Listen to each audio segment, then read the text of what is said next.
Alright, what's up, y'all? I tried to make this video a second ago, but my memory was full, so I had to delete some stuff, so I'm gonna just repeat what I just said. So if I'm not sounding as enthused, it's because I just got through saying it, so yeah. Anyway, this video is basically about the whole Resistance 3 brutal pack that they just came out with, basically Resistance 3 survival mode. Now, this is something that I had been talking about a few months back. I had made a video titled Resistance 3 Horde mode with a question mark on it, and I was basically just talking about what I wanted them to do if they were to make some kind of, you know, co-op survival type of mode, and the things that I would want to see and all that stuff. And for the most part, they did what I wanted, but it was kind of more of a I guess it wasn't everything that I wanted, but you know, it was the main basis of what I was talking about in that video. It finally kind of came to light, so that is pretty cool that they did put the mode in there. But so I'll just kind of talk about some of the things that I like about, and some of the things I don't, some things I wish they would have put in that they didn't. But the new DLC, once again, is called the Resistance 3 Brutal Pack and stuff like that. It's $4, and for $4, it's not too bad. But to my knowledge, it's only one map, the Wales map, and basically what it is, it's a never-ending like waves or rounds, whatever you want to call it, and you just go through waves and waves and waves of fighting the Grim Chimera. And it's not, there's no cap. It's not like, you know, a 5-wave cap or a 10-wave cap. You go for as long as you can survive, and you just keep playing like that. So, you know, you can go for 1 round or 100 rounds or whatever. It just keeps going and going. And every so many rounds they'll give you a weapon. And what it is, let me go back. I'm kind of skipping forward, but they give you a sledgehammer to start out with, so you automatically have a sledgehammer no matter what.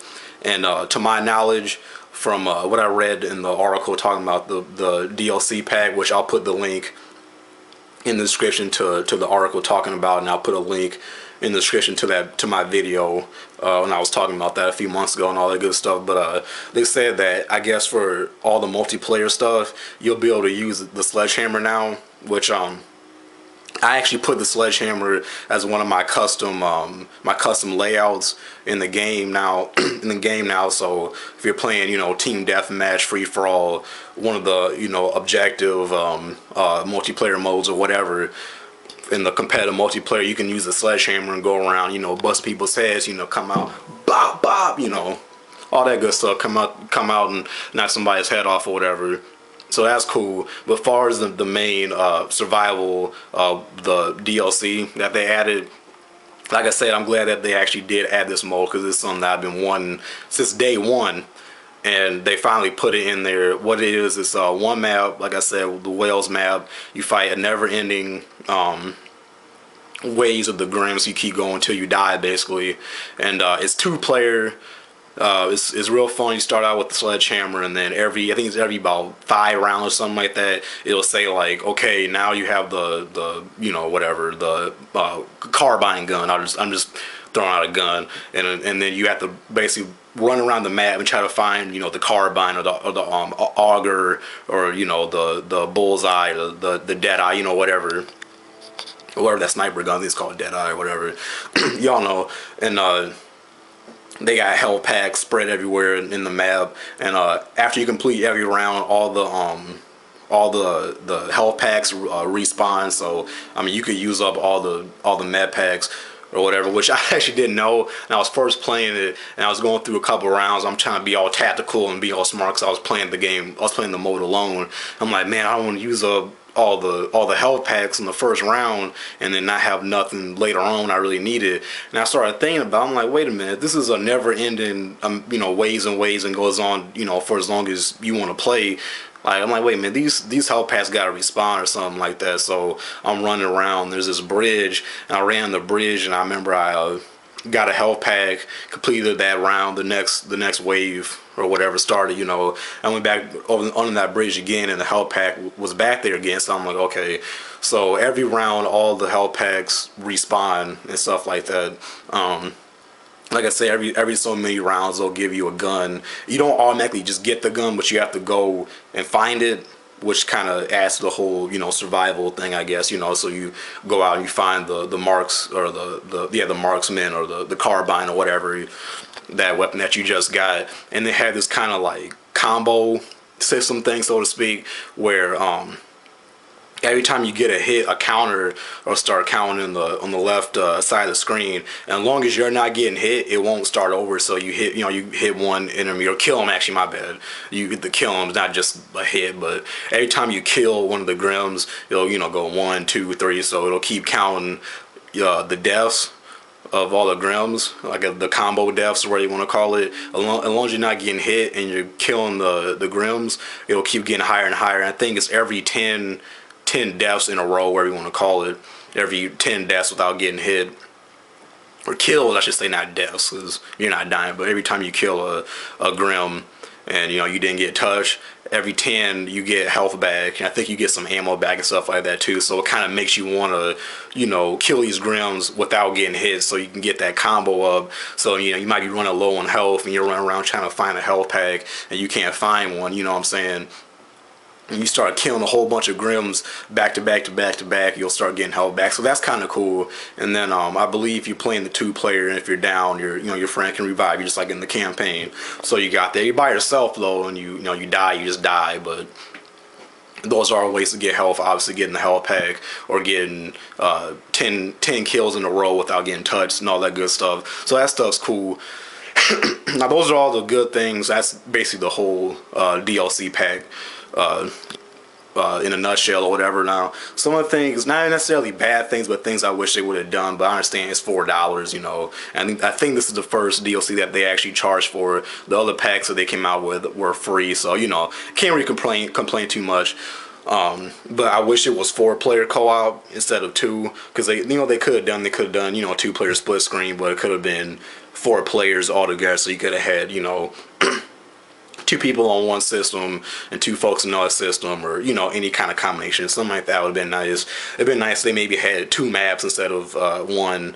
And like I had said in my video, it'd been nice if every 5 rounds or every 10 rounds the chimeras will change. So maybe what they could have done is started out with the Grims, and then 5 rounds in, 10 rounds in, whatever, it switches to the chimera hybrid or whoever, and then maybe a few rounds after that you kind of have like a boss fight type of thing with one of the big giant chimeras, kind of like what Gears did. But they didn't do that. It's just Grims for the whole thing.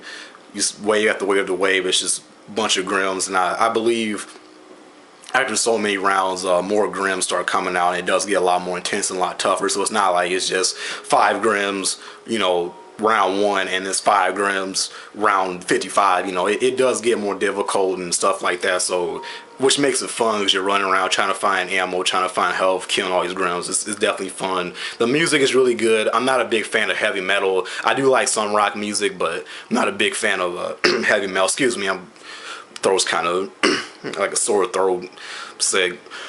I've been sneezing and stuff all day, but the music does fit the mold, because it's, like I say, it's really intense. You're running around busting these fools upside the head with a sledgehammer, which is definitely sick as hell. Like, I've actually knocked a few Grimm's heads clean off with the sledgehammer. Just came across, bop, what I'm saying, come down. You can come down like that, or go straight across. It's cool. Anybody who's played Resistance 3, the sledgehammer, if you press one button, it'll do like a horizontal, and then the other button does like more of a vertical.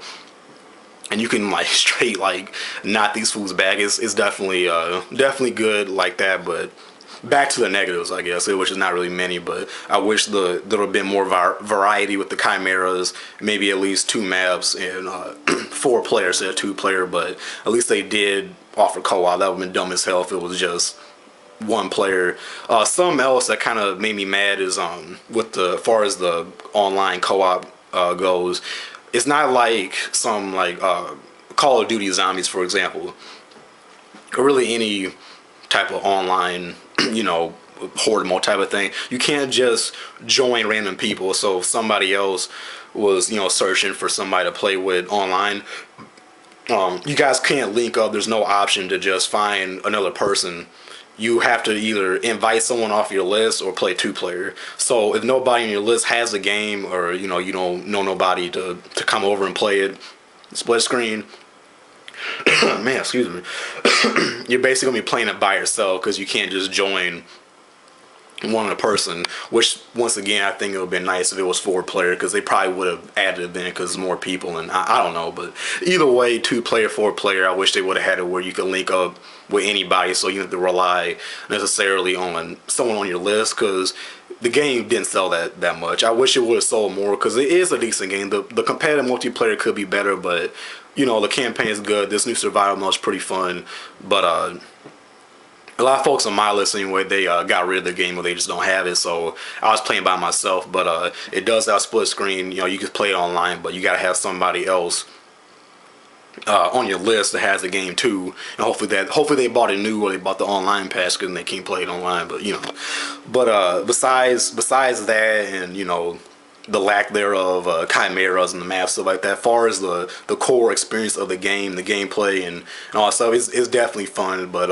I can see this after a while getting kind of old, because it's only one map and it's kind of limited, and you can't just play with anybody. Like if you're playing team deathmatch, I can just join a random match. I don't have to invite a bunch of folks on my list to play. With this, you got to invite somebody. Same thing with I think the online co-op. I haven't played the online co-op in a minute, but I think in the online co-op it's the same thing. You got to invite somebody. You can't just join somebody random. But it's been a minute since I played the campaign. But yeah, overall I think it's real good. I'm glad they put this in here. This is definitely something, once again, that I've been wanting personally day one. I wish they would have had it in there day one, but it's in there now. It's $3.99. It's not too expensive, but at the same time, it's one map, one mode. 2-player, could have been 4-player probably, but if you do have the game, looking for something to kind of, something more to do with the game, if you're not into the competitive online or whatever, it's definitely fun. Like I said, this is the first one that they charge for, at least to my knowledge. Other map packs and things of that nature that they came out with were free, so they got to make money too. I know that they obviously charge for the actual game, but most DLC does cost money. Like I said, not a lot of folks bought the game to begin with, so I can't hate on. I'm glad that they put the mode in there. It's definitely fun. I might actually play some more of it here. Right this video, and then I'm gonna go play that Battlefield 3, the new Battlefield 3 DLC that just came out.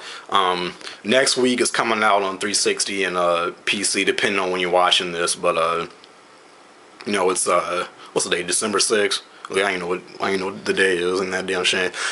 But December 6th or whatever day it is today. It's the 6th, ain't it? Yeah, that's right. I don't know what day it is. No, it's the 6th. But next week, it comes out on the other systems. But if you have a PS3, you can get the new maps right now. Next week for all the other systems, it's free if you bought it new, which you should anyway. For Battlefield 3, that's whole nother game, whole nother story. But I'm gonna play that. I'm about to play some R3 though, and check some more of this survival mode. I'll see how far I can get, and yeah, catch y'all later.